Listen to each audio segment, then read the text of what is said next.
আমাদের জাতীয় কংগ্রেসে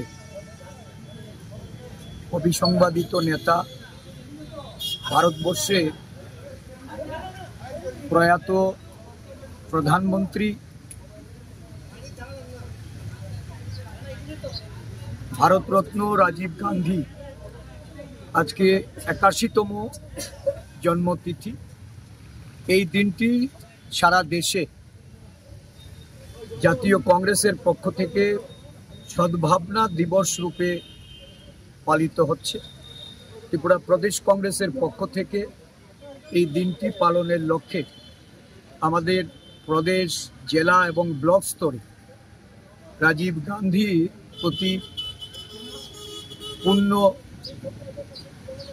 শ্রদ্ধা সহকারে আমাদের এই কর্মসূচি আমরা পালন করছি। প্রদেশ কংগ্রেসের পক্ষ থেকে ওনাকে কোটি কোটি প্রণাম।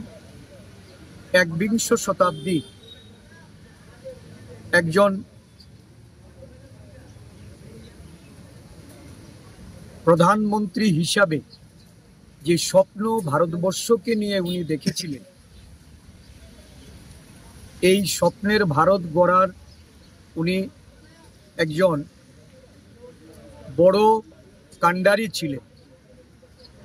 ভারতবর্ষের বহু উন্নয়ন, বিকাশ এবং প্রগতির পদক্ষেপ ওনার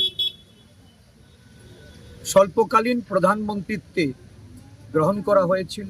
বিশেষ করে তথ্য প্রযুক্তির যুগে ভারতকে প্রবেশ করা, ভারতবর্ষের যুব মহিলাদের সশক্তিকরণে 18 বছরের ভোটাধিকার, মহিলা সংরক্ষণ, পঞ্চায়েত আইনের সংশোধন, শিক্ষার ক্ষেত্রে নবোদয় বিদ্যালয়ের স্থাপনা এবং ভারতবর্ষের যোগাযোগ ব্যবস্থা, অন্তরিক্ষে ভারতবর্ষের যে পদচারণা, এই সমস্ত ঘটনাগুলি আমরা পরিলক্ষিত করেছি।